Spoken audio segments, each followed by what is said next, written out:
Chapter 24. Beelzebub's flight to the planet Earth for the 5th time. Beelzebub continued to relate as follows. After my 4th sojourn on the surface of the planet Earth, many years again passed. During these years I, of course, as before, sometimes tentatively observed through my Tescuano the being existence of these favourites of yours. During this time their number considerably increased, and they had already populated almost all the large and small terra firma parts of the surface of this planet of yours. And of course there also continued to proceed among them their chief particularity, namely, from time to time they destroyed each other's existence. During this time, that is to say, between my 4th and 5th visits, great changes occurred to the surface of your planet. Many changes also occurred there in the concentrations of the places of settlement of these favourites of yours. For example, all those centres of culture of theirs on the continent Ashark where I had been in person during my previous descents upon the earth, namely, the countries of Tikliamish and Maralplacy, had by the time of my 5th arrival there entirely ceased to exist. The cause of the destruction of these centres of culture of theirs and of the changes on the surface of this planet in general was again a misfortune, the 3rd for this ill-fated planet. This 3rd misfortune was entirely of a local character and occurred because during several years there had proceeded in its atmosphere unprecedented what are called accelerated displacements of the parts of the atmosphere, or, as your favourites there would say, great winds. The cause of these abnormal displacements or great winds at that time was once again those 2 fragments which had been separated from this planet of yours during the 1st great calamity, and which afterwards became independent small planets of this solar system, and are now called Moon and Anulios. Strictly speaking, the main cause of this terrestrial misfortune was only the larger of these separated parts, namely, the Moon. The smaller fragment, Anulios, played no part in it whatsoever. The accelerated displacements in the Earth's atmosphere resulted from the following. When the atmosphere on the small accidentally arisen planet Moon had been finally formed, and the Moon, according to the already mentioned law of catching up, continued to fall back upon its fundamental mass by the path already then established, and this newly arisen definite presence on the Moon had not yet acquired its own harmony within the common system harmony of movement, then the what is called osmualnian friction, which was, so to say, not harmonized with the whole, evoked in the atmosphere of the Earth the mentioned accelerated displacements, or great winds. These unprecedented great winds then began, by the force of their currents, as it is said, to wear down the elevated terra firma parts and to fill up the corresponding depressions. Such depressions were also the 2 countries of the continent Ashark upon which the process of existence was chiefly concentrated of the 2nd and 3rd groups of beings of contemporary Asia. That is to say, the main parts of the countries Tikliamish and Maralplacy. At the same time, sands also filled up certain parts of the country Pearl Land, as well as that country in the middle of the continent Grabonsi, where, as I have already told you, there was formed, after the loss of Atlantis, what they called the leading centre of culture for all the three-brained beings there. A country which at that time was the most flourishing part of the surface of this planet of yours, and which is now the desert called Sahara. Bear in mind also that during the abnormal winds of that time, besides the countries mentioned, several other smallish terra firma spaces of the surface of that hapless planet were also covered by sands. It is interesting to note here that your contemporary favourites have also, by some means or other, learned about the changes that then occurred in the places of the permanent existence of the three-centred beings, and having made a label for this as well, this time the Great Transmigration of Races, they stuck it onto what they call their knowledge. A number of the learned there now puff and blow with all their might to find out why and how it all occurred, so that they can tell everybody else about it. Just now there are several theories about the matter there, which, although they have nothing in common with each other, and are each in an objective sense more absurd than the other, are nevertheless accepted there by what is called official knowledge. But in fact, the real cause of the transmigration of the three-centred beings there was that as soon as the said abrasion began, the beings living on the continent Ashark, fearing to be buried by the sands, began moving to other more or less secure places. And these migrations of the three-brained beings there proceeded in the following order. Most of the three-brained beings populating Tikliamish moved to the south of the same continent Ashark, to the country which was later called Persia. And the rest moved north, and settled in those regions which were afterwards called Kirkistchiri. As for the beings populating the country Maralplaci, one part wandered eastwards, while the rest, the major part, went towards the west. Having crossed the eastern heights, those who went east settled down on the shores of the large Salia-Kuriapnian spaces, and this country was later called China. And that part of the beings of Maralplaci who sought safety by moving to the west, after wandering from place to place, ultimately reached the neighbouring continent, later called Europe. And the three-brained beings who then still existed in the middle of the continent Grabontsi dispersed over the whole of the surface. And so, my boy, this fifth descent of mine in person to your planet belongs to the period of time after this said redistribution of the groups of the communities of these favourites of yours. And the causes of my descent there in person were the following events.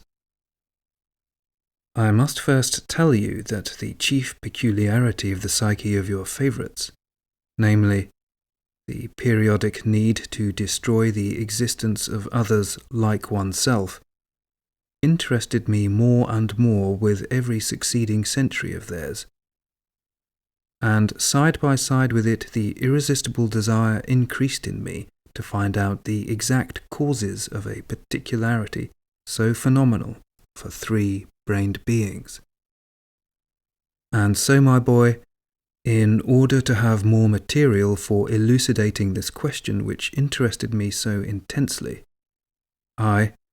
in the interval between my fourth and fifth sojourn on the planet Earth, organized my observations through the Tescuanu from the planet Mars of the existence of those peculiar three-brained beings in the following way.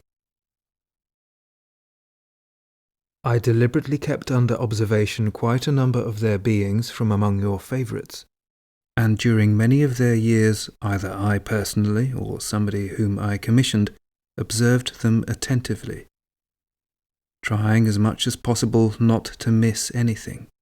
and to clear up from every aspect all the particularities in their manifestations during the processes of their ordinary existence. And I must confess, my boy, that when I happened to be quite free, I sometimes during whole synonyms, or, as your favourites there approximately define the corresponding flow of time, hours, followed with great interest the movements of the said three-brained beings there under observation, and tried to explain to myself logically their what are called psychic experiencings. And so,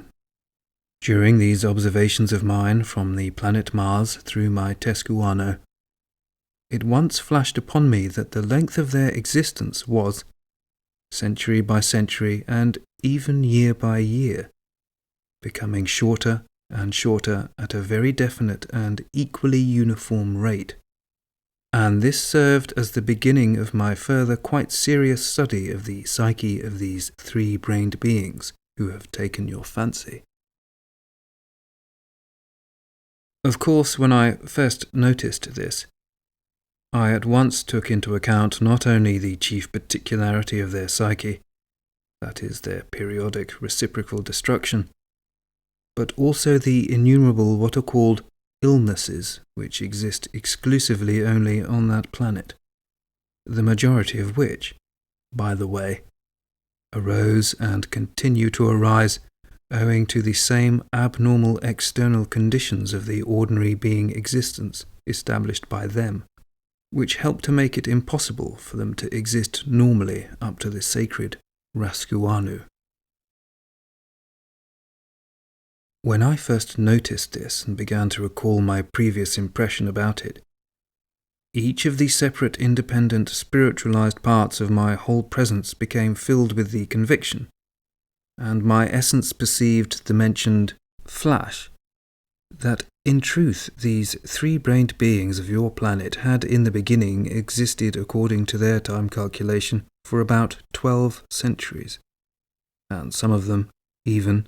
for about 15 centuries. To be able more or less clearly to represent to yourself the rate at which the length of their existence declined during this time, it is enough for you to know that when I left this solar system forever, the maximum length of their existence was already from 70 to 90 of their years. And latterly, if anybody should exist even as long as this, all the rest of the beings of that peculiar planet would already consider that he had existed quite a good long time. And if anybody happened to exist a little over a century, he would be exhibited in their museums, and of course all the rest of the beings there would know about him because his photograph and descriptions of the manner of his existence, even to the enumeration of each of his movements, would continually be found in all their what are called newspapers. And so, my boy, since at the time when I suddenly constated such a fact there, I had no special business on the planet Mars, and it was quite impossible to try to probe this novel peculiarity by means of the Tescuano, I therefore decided to go there myself, in order perhaps to clear up for myself there on the spot the causes of this also. Several Martian days after my decision, I again ascended there on the ship Occasion. At the time of this 5th descent of mine in person to your planet, their Center for the Incoming and the Outgoing Results of the Perfecting of Being Rumination, or, as they themselves call it, their Center of Culture, was already the city of Babylon. So it was just there that I decided to go. This time our ship Occasion alighted on what is called the Persian Gulf, because we had ascertained through the Tescuano before our flight that for our further travelling, that is, to reach the town of Babylon and also for the mooring of our ship occasion itself, the most convenient place would be that same Salio-Curiapnian space of the surface of your planet, now existing there under the name of the Persian Gulf. This water space was convenient for my further travelling because the large river, on the banks of which the city of Babylon stood, flowed into it, and we proposed to sail up the stream of this river to get there. During that period of the flow of time, this incomparably majestic Babylon was flourishing in every respect. It was a centre of culture not only for the beings dwelling on the continent Ashak, but also for all the beings of all those other large and small terra firmas which were adapted to the needs of ordinary being existence on that planet. At the time of my first arrival there in this centre of culture of theirs, they were just preparing that which was afterwards the principal cause of the acceleration of the rate of the degeneration of their psychic organization, especially in the sense of the atrophy in them of the instinctive functioning of those three fundamental factors which ought to exist in the presence of every three-brained being, namely, those factors which give rise to the being impulses existing under the names of faith, hope, and love. These being factors, degenerating by heredity from generation to generation, has brought it about that instead of a real being psyche, such as should exist in the presence of every kind of three-brained being, there now already exists in the presences of your contemporary favourites, although a real psyche also, nevertheless one that can be very well defined by one of the wise sayings of our dear Mullah Nasser Eddin, which consists of the following words: there is everything in it except the core, or even the kernel. It is absolutely necessary to relate to you in as great detail as possible what occurred during that period in Babylon, as all this information may be valuable material for you for a better elucidation and transubstantiation in your reason of all the causes which together have finally given rise to that strange psyche of the three-centred beings which your contemporary favourites already have. I must first of all tell you that I obtained the information concerning the events of that time which I am about to relate chiefly from those three-centred beings there whom the other beings call learned. Before going any further, I must here dwell a little on just what kind of beings there on your planet the other beings call learned. The point is that even before this fifth sojourn of mine there, that is to say, before that period when Babylon, as I have told you, flourished in every respect, those beings who became learned and were regarded by others as learned were not such beings as become and are regarded as learned everywhere in the universe, nor such as first became learned even on your planet, namely, such beings as acquire by their conscious labours and intentional sufferings the ability to contemplate the details of all that exists from the point of view of world arising and world existence,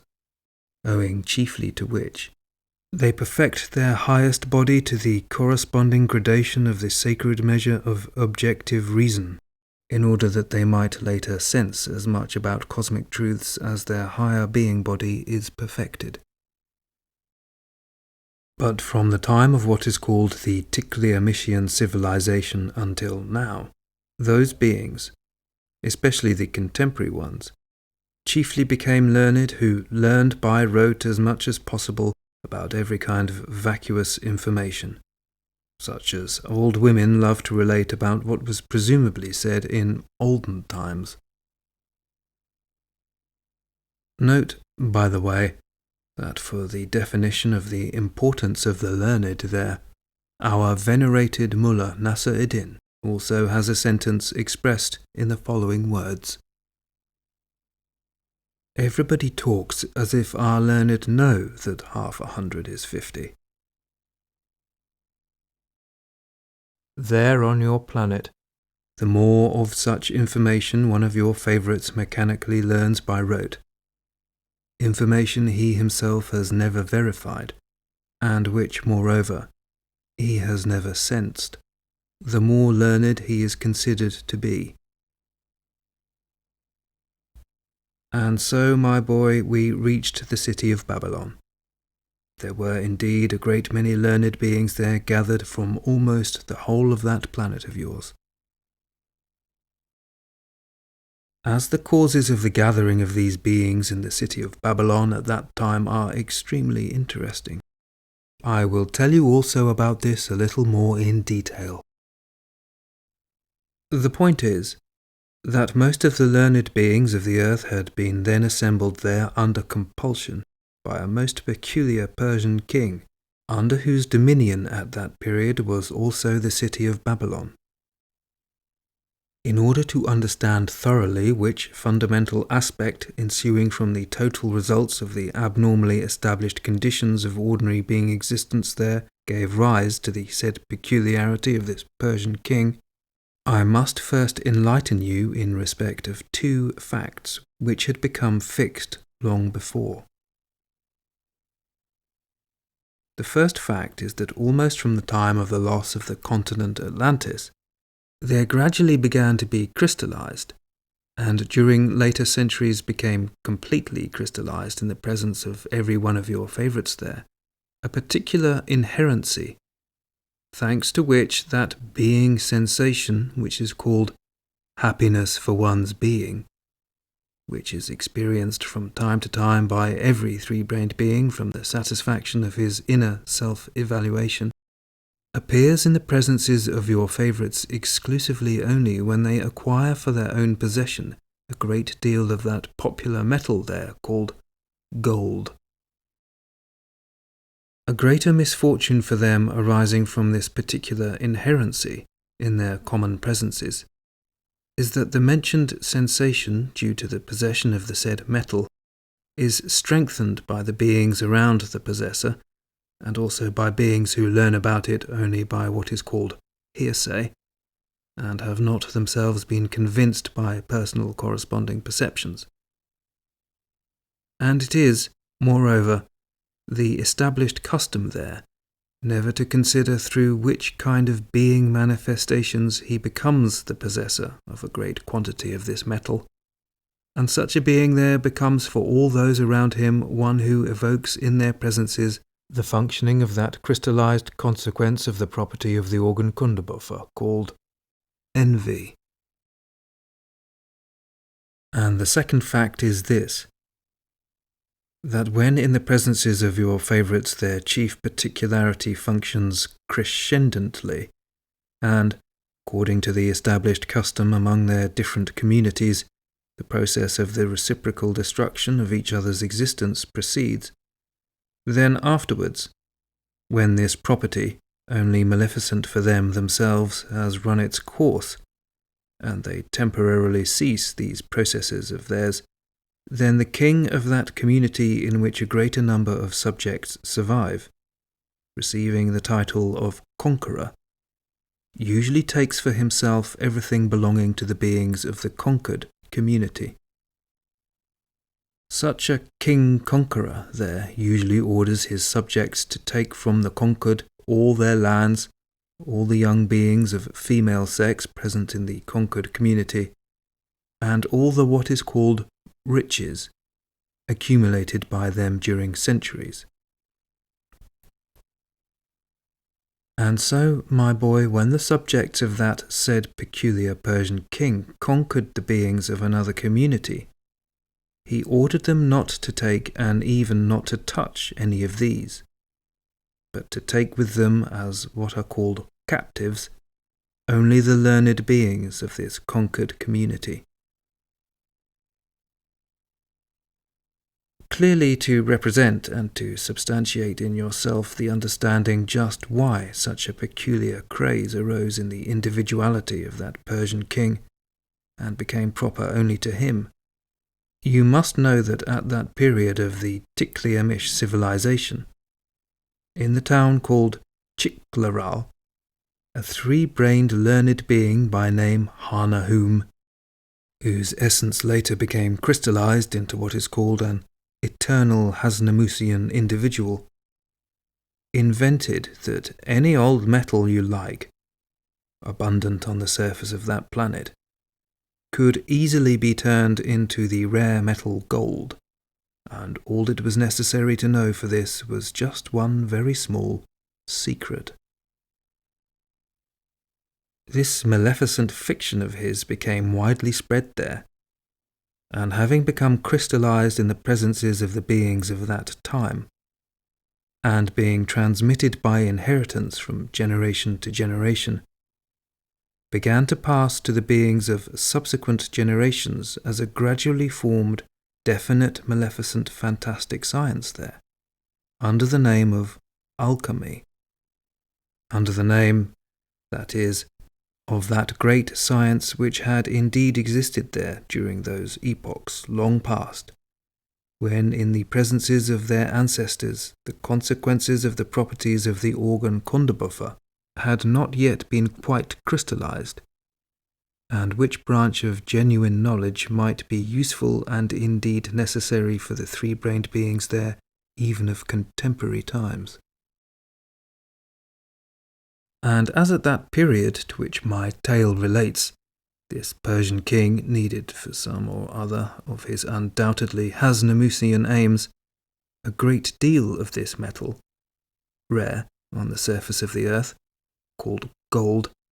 and as the notion concerning this method that had been invented by the then existing Hasnamusian individual, Hanahum, had also reached his presence, he was eager to get gold by so easy a means. When this Persian king had finally decided to get gold by alchemy, he then and there for the first time cognized with the whole of his being that he did not as yet know that little secret, without which it was absolutely impossible to fulfill this desire of his. So he then pondered how to find out that little secret. The result of his pondering was that he became aware of the following. As the learned already have knowledge of every other kind of mystery, then this mystery must also be known to one of them. Having finally arrived at such a conclusion, he, with an intensified functioning of being astonishment at why such a simple idea had never entered his head before, called several of his attendant subjects and ordered them to find out which of the learned beings of his capital knew this mystery.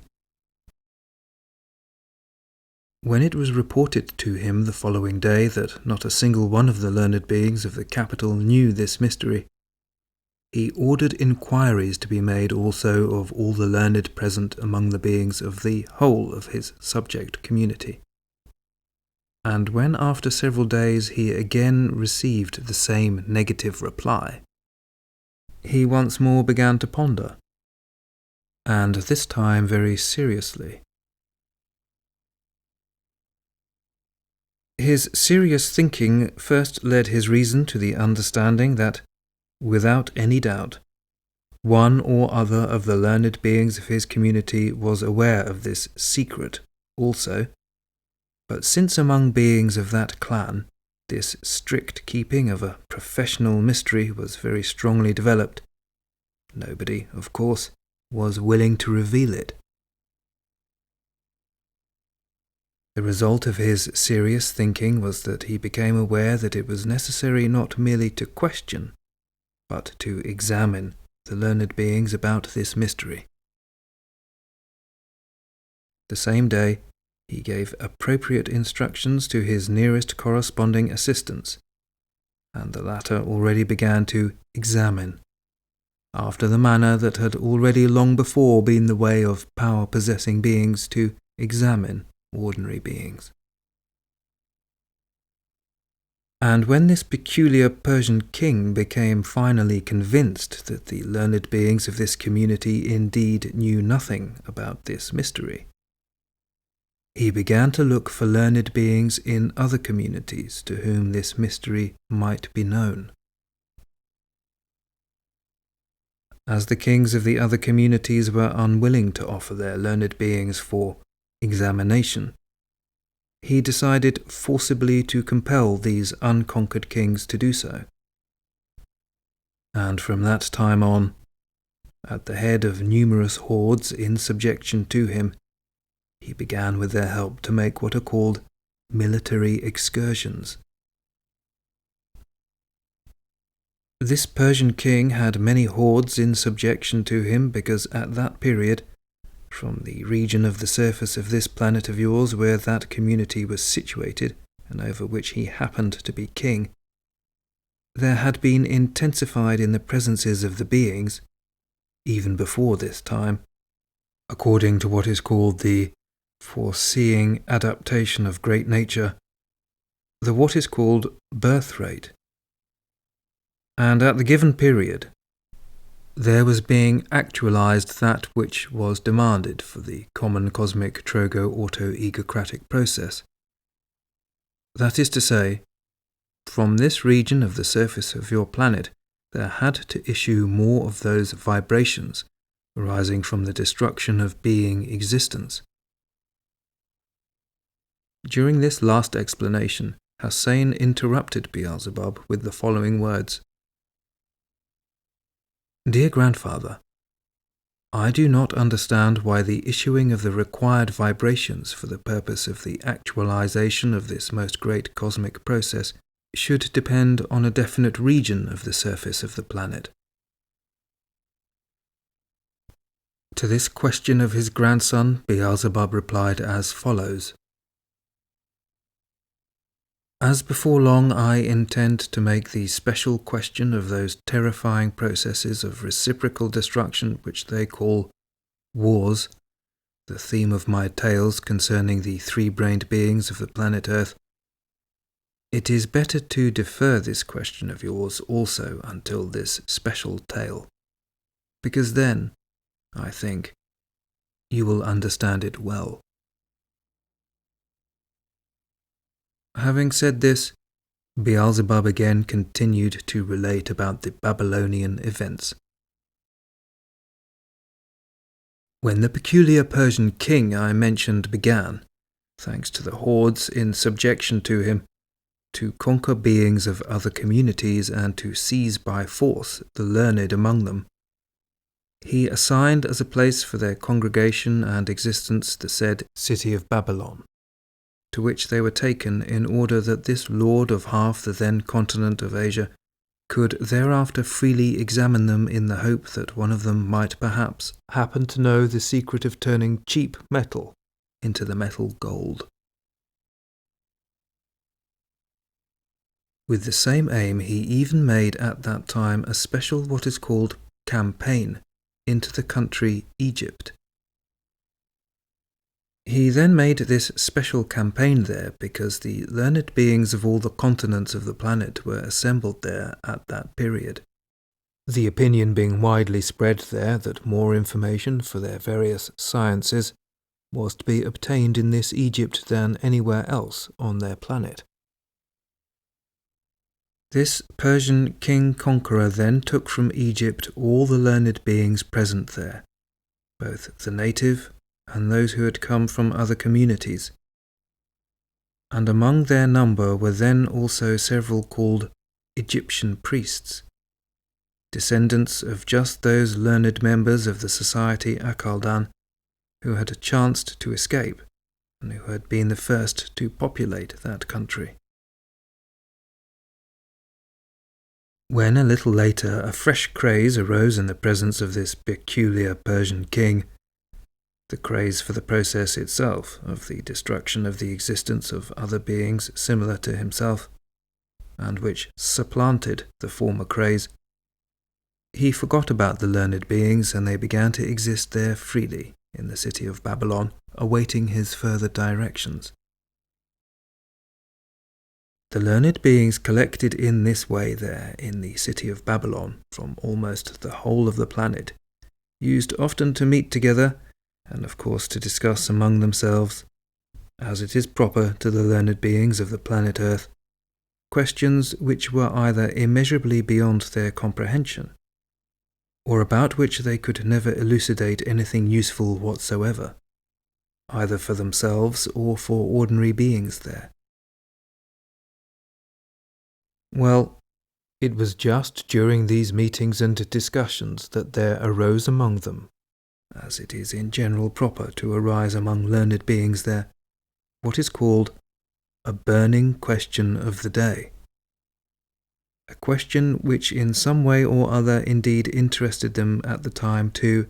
as they say, their very marrow.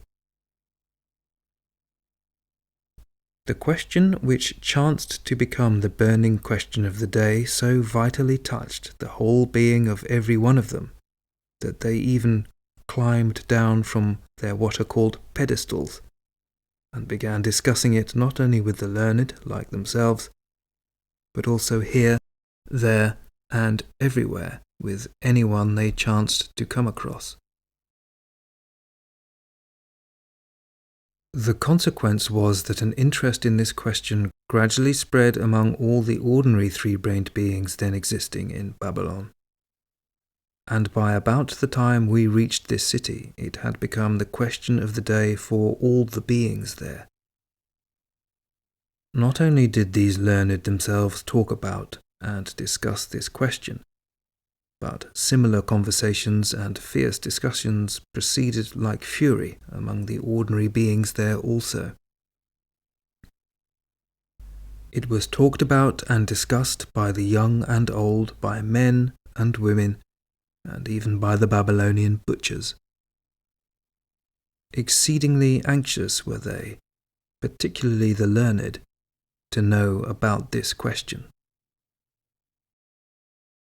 Before our arrival there, many of the beings existing in Babylon had ultimately even lost their reason on account of this question, and many were already candidates for losing theirs. This burning question of the day was that both the sorry learned and also the ordinary beings of the city of Babylon were very anxious to know whether they had a soul. Every possible kind of fantastic theory existed in Babylon upon this question, and more theories were being freshly cooked up, and every, as it is said there, catchy theory had, of course, its followers. Although whole hosts of these various theories existed there, nevertheless they were one and all based upon only two, but two quite opposite assumptions.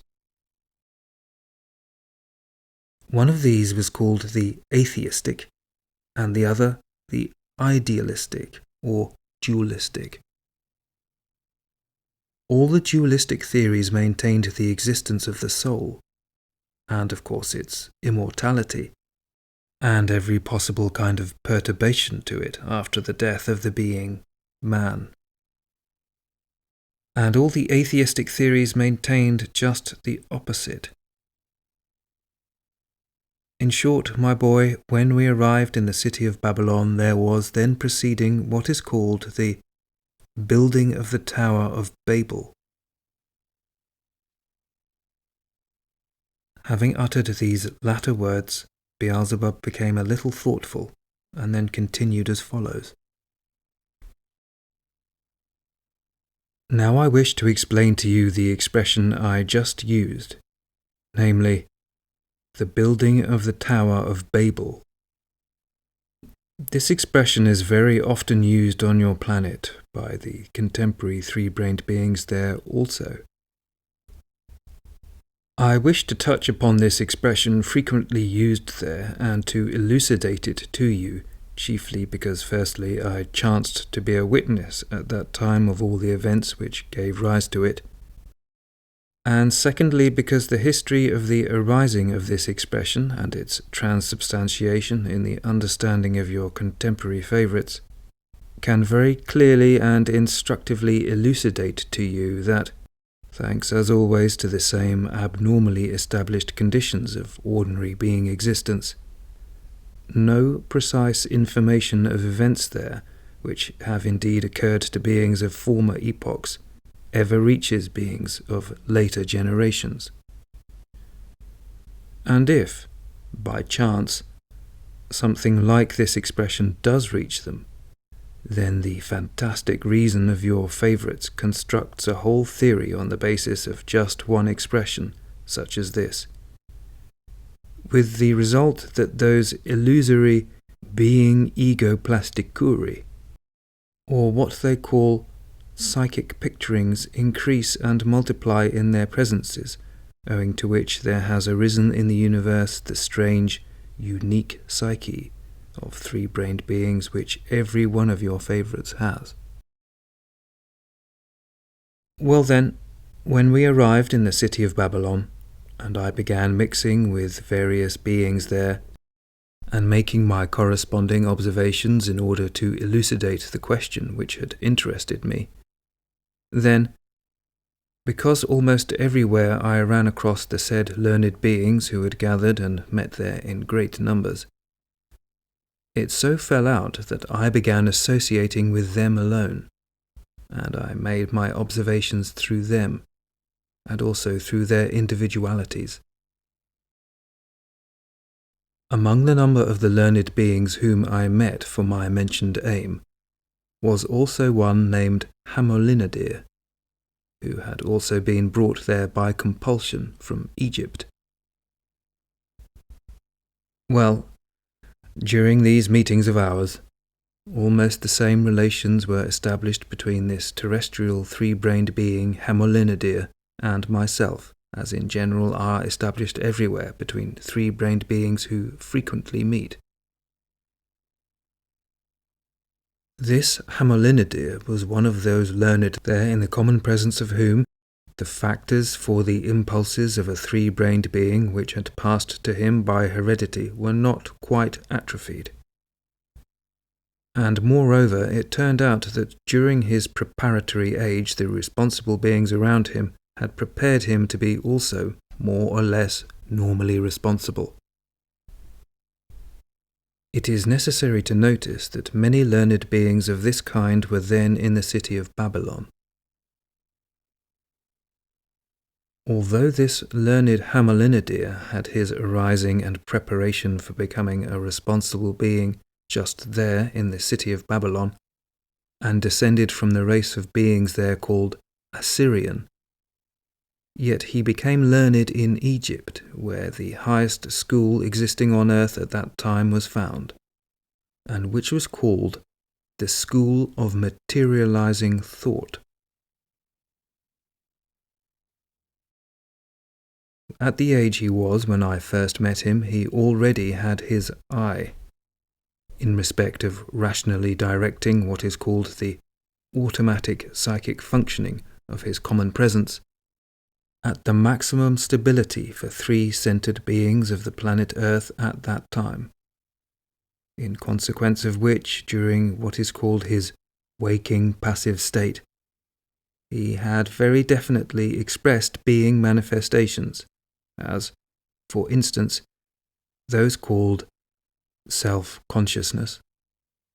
impartiality, sincerity, sensibility of perception, alertness, and so forth. Soon after our arrival in Babylon, I began going with this Hamolinadir to various what are called meetings of the mentioned learned beings, and listened to every kind of what they called reports, upon the very question which was then the question of the day, and which was the cause of the agitation of the minds of the whole of Babylon. This friend of mine, Hamolinadir, was also very much excited about the said burning question. He was agitated and perplexed by the fact that both the already existing and the many newly appearing theories upon this question were all, in spite of their entirely contradictory proofs, equally convincing and equally plausible. He said that those theories in which it was proved that we have a soul were very logically and convincingly expounded, and, likewise, those theories in which quite the contrary was proved were expounded no less logically and convincingly. So that you may be able to put yourself in the place of that sympathetic Assyrian, I shall also explain to you that in general on your planet, then in the city of Babylon as well as at the present time, all the theories on such a question as they call it, of the beyond, or any other elucidation of details of any definite fact, are invented by those three-brained beings there in whom most of the consequences of the properties of the organ Kundabuffer are completely crystallized, in consequence of which there actively functions in their presence that being property which they themselves call cunning. Owing to this, they consciously, of course consciously only with the sort of reason which it has already become long ago proper for them alone to possess, and moreover, merely automatically, gradually acquire in their common presence the capacity for spotting the weakness of the psyche of surrounding beings like themselves. And this capacity gradually forms in them data which enable them at times to sense and even to understand the peculiar logic of the beings around them. And according to these data, they invent and propound one of their theories concerning this or that question. And because, as I have already told you, in most of the three-brained beings there, owing to the abnormal conditions of ordinary being existence established there by them themselves, the being function called instinctively to sense cosmic truths gradually atrophies. Then, if any one of them happens to devote himself to the detailed study of any one of these theories, he is bound, whether he wishes or not, to be persuaded by it with the whole of his presence.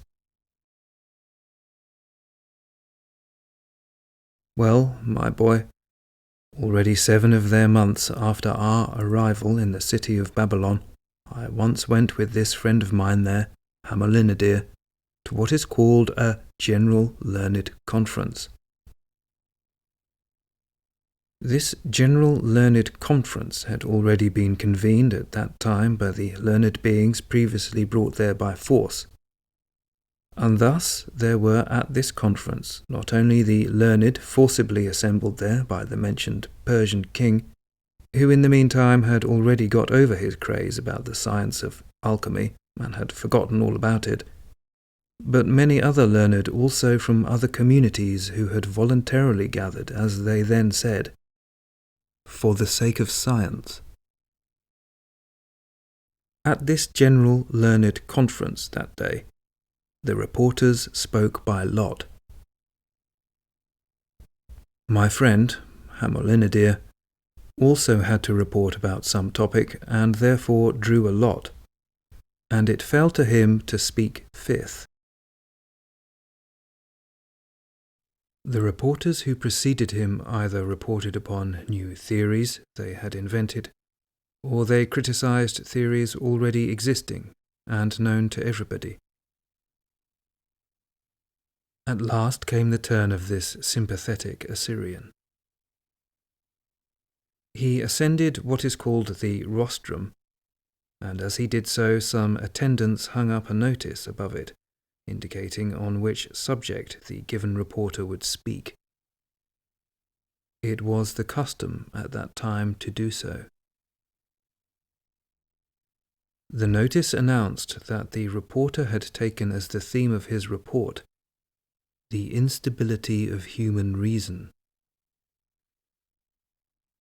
Thereupon, this terrestrial friend of mine first expatiated on the kind of structure which, in his opinion, the human head-brain has, and in which cases and in what manner various impressions are perceived by the other brains of man,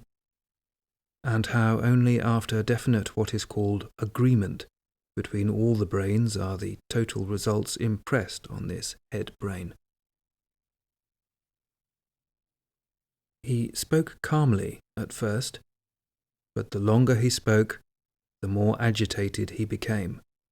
until his voice rose to a shout, and shouting he began to criticize the reason in man. And at the same time, he mercilessly criticized his own reason. Still continuing to shout, he very logically and convincingly demonstrated the instability and fickleness of man's reason, and showed, in detail, how easy it is to prove and convince this reason of anything you like. Although in the midst of the shouting of this terrestrial friend of mine, Hamelina dear, his sobbing could be heard, nevertheless, even while sobbing, he continued to shout. Further, he said, "To every man, and also of course to me, it's quite easy to prove anything. All that is necessary to know is which shocks and which associations to arouse in the other human brains while one or other truth is being proved. It is very easily possible even to prove to man that our whole world, and of course the people in it, are nothing but an illusion, and that the authenticity and reality of the world are only a corn, and moreover the corn growing on the big toe of our left foot. Besides this corn, absolutely nothing exists in the world. Everything only seems, and even then only to psychopaths squared." At this point in the speech of this sympathetic terrestrial three-brained being, an attendant offered him a bowl of water, and after he had eagerly drunk the water, he continued to speak, but now more calmly. He said further, "Take myself as an example. I am not an ordinary learned man.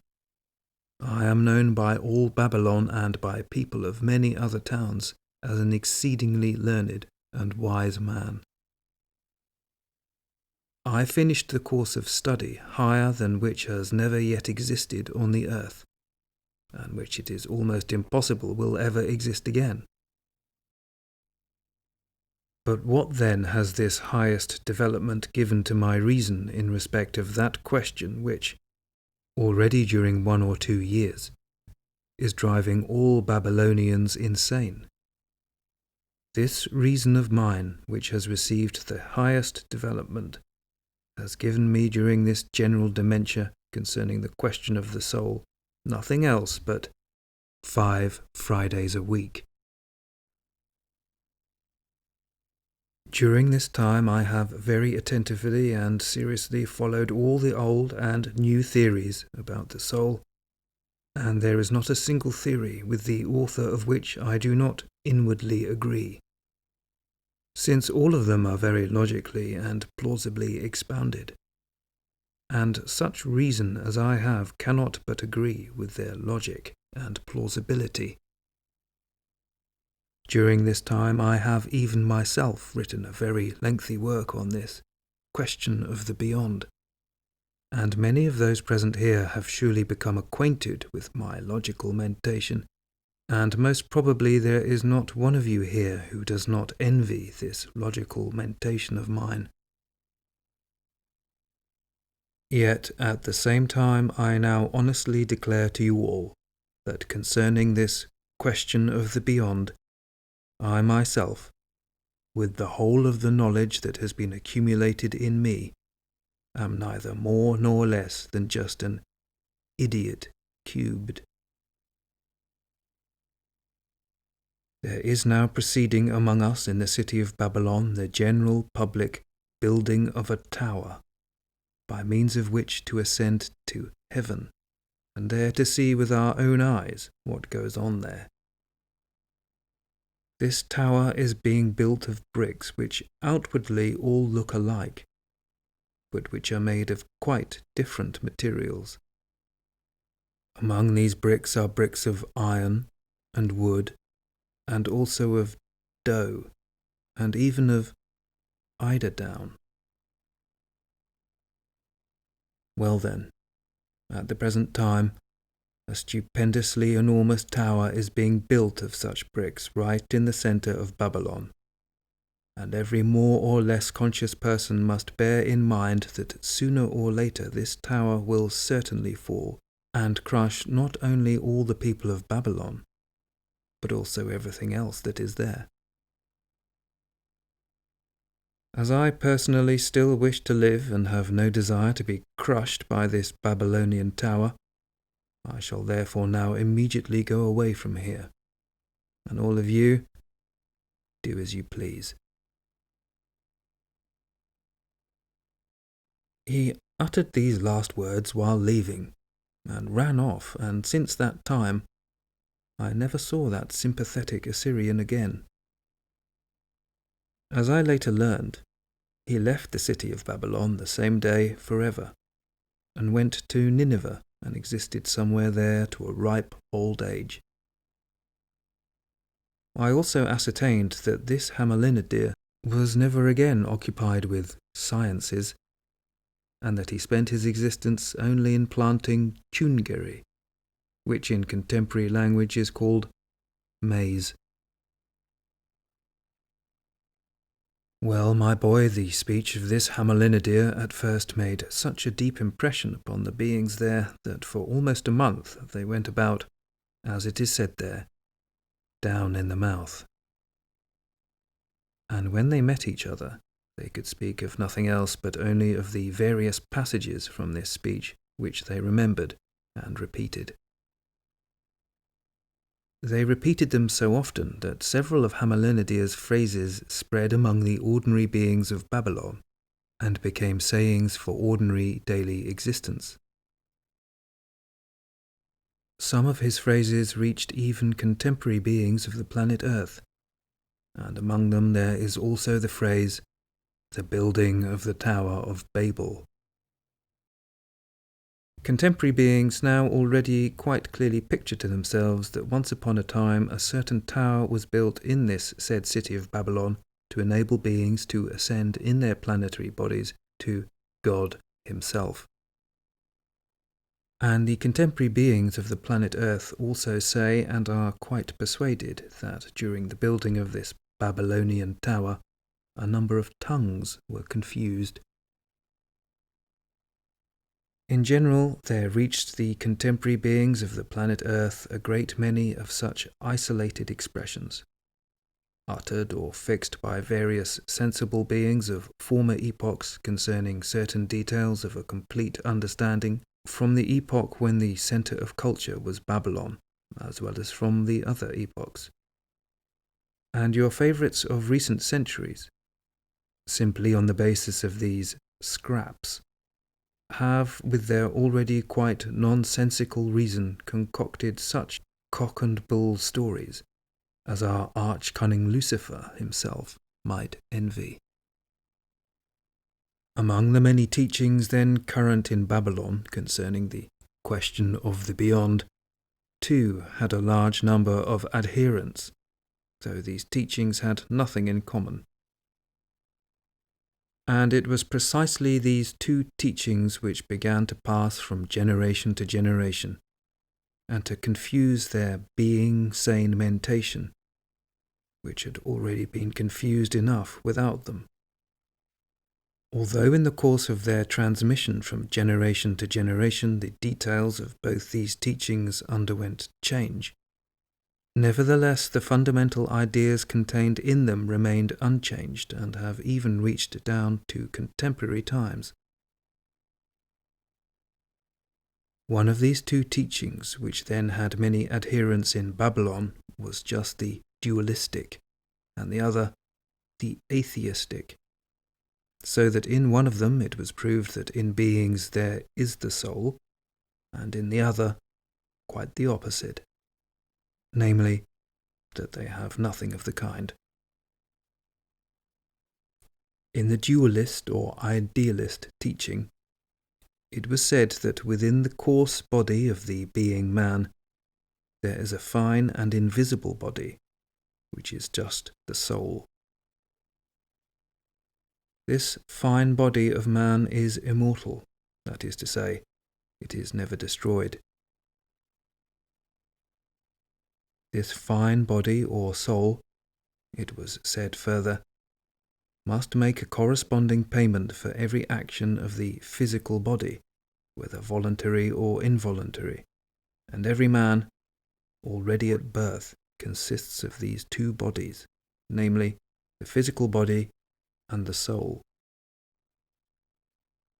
Further, it was said that as soon as a man is born, two invisible spirits immediately perch upon his shoulders.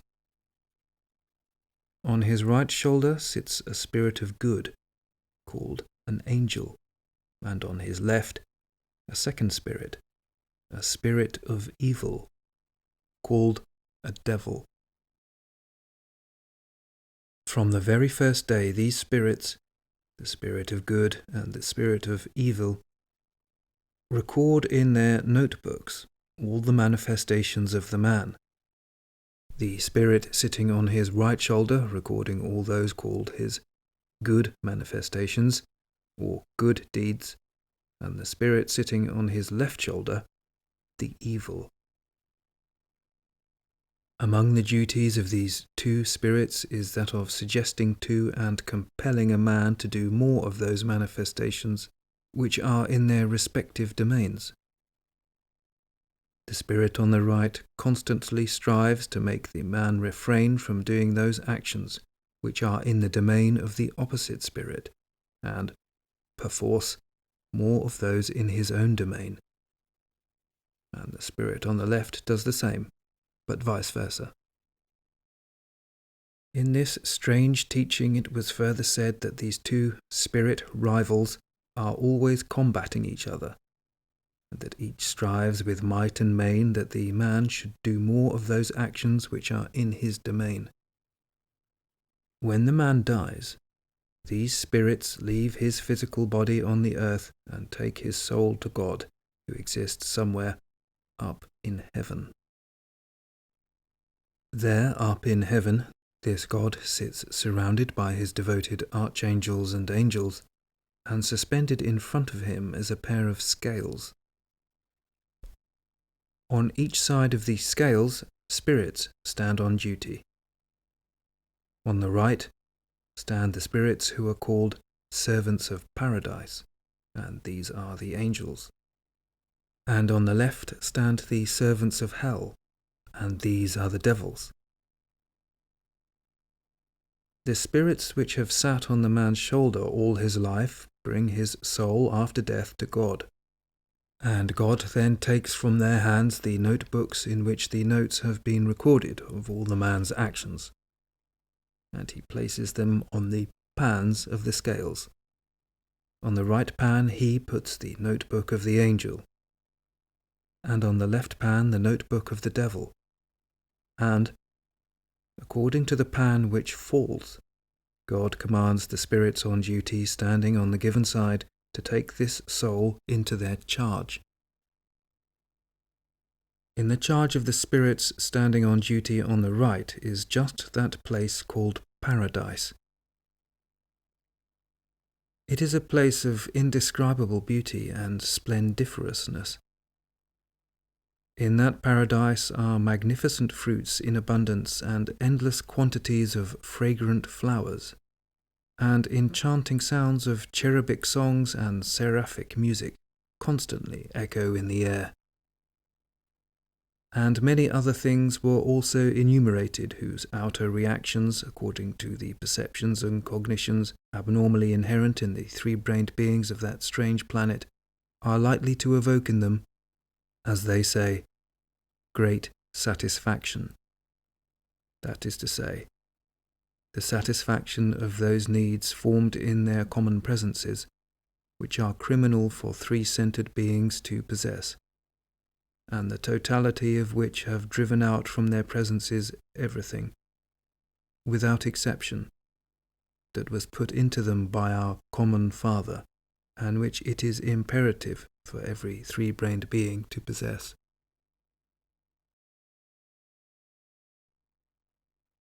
In the charge of the spirits standing on duty on the left of the scales, who, according to this Babylonian teaching, are the devils, there is what is called hell. Concerning hell, it was said that it is a place without vegetation, always unimaginably hot, and without a single drop of water. In that hell sounds constantly echo of fearful cacophony and infuriated offensive abuse. Everywhere there are instruments of every conceivable torture, from the rack and the wheel to instruments for lacerating bodies and mechanically rubbing them with salt, and so on, of the same kind. In the Babylonian idealistic teaching, it was minutely explained that in order that his soul should enter this paradise, the man must constantly strive while on earth to provide more material for the notebook of the spirit angel sitting on his right shoulder. Otherwise, there would be more material for the records of the spirit sitting on the left shoulder, in which case such a man's soul would inevitably go to this most awful hell. Here Hussein could not restrain himself and suddenly interrupted with the following words.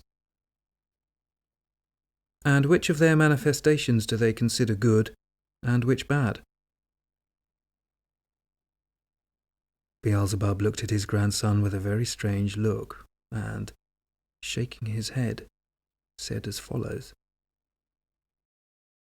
Concerning this, which being manifestations are there on your planet considered good and which bad, two independent understandings, having nothing in common with each other, have existed from the most ancient times up to the present period, having passed from generation to generation. The first of these understandings exists there and passes from one generation to another among such three-brained beings there as were those members of the society Akaldan on the continent Atlantis, and such as those who, although of another kind, several centuries later, after the Transalpinian perturbation, acquired almost the same in the foundations of their common presences, and who were called initiates. The first of these understandings exists there under the following formulation. Every action of man is good in the objective sense, if it is done according to his conscience, and every action is bad, if from it he later experiences remorse. And the second understanding arose there soon after the wise invention of the great king Canusion, which invention, passing from generation to generation through ordinary beings there, gradually spread over almost the whole planet under the name of morality. Here it will be very interesting to notice a particularity of this morality which was grafted upon it at the very beginning of its arising, and which ultimately became part and parcel of it. What this said particularity of terrestrial morality is, you can easily represent to yourself and understand if I tell you that, both inwardly and outwardly, it acquired exactly that unique property which belongs to the being bearing the name chameleon. And the oddity and peculiarity of this said particularity of the morality there, especially of contemporary morality, is that its functioning automatically depends entirely on the moods of the local authorities, which moods in their turn depend also automatically on the state of the four sources of action, existing there under the names of mother-in-law, digestion, John Thomas, and cash. The second Babylonian teaching, which then had many followers, and which, passing from generation to generation, also reached your contemporary favourites, was on the contrary one of the atheistic teachings of that period. In this teaching by the terrestrial Hasnamusian candidates of that time, it was stated that there is no God in the world, and moreover no soul in man, and hence that all those talks and discussions about the soul are nothing more than the deliriums of sick visionaries. It was further maintained that there exists in the world only one special law of mechanics, according to which everything that exists passes from one form into another. That is to say, the results which arise from certain preceding causes are gradually transformed and become causes for subsequent results. Man also is therefore only a consequence of some preceding cause, and in his turn must, as a result, be a cause of certain consequences. Further, it was said that even what are called supernatural phenomena, really perceptible to most people, are all nothing but these same results ensuing from the mentioned special law of mechanics. The full comprehension of this law by the pure reason depends on the gradual, impartial, all-round acquaintance with its numerous details, which can be revealed to a pure reason in proportion to its development. But as regards the reason of man, this is only the sum of all the impressions perceived by him, from which there gradually arise in him data for comparisons, deductions, and conclusions. As a result of all this, he obtains more information concerning all kinds of similarly repeated facts around him, which in the general organization of man are in their turn material for the formation of definite convictions in him. Thus, from all this there is formed in man reason, that is to say, his own subjective psyche.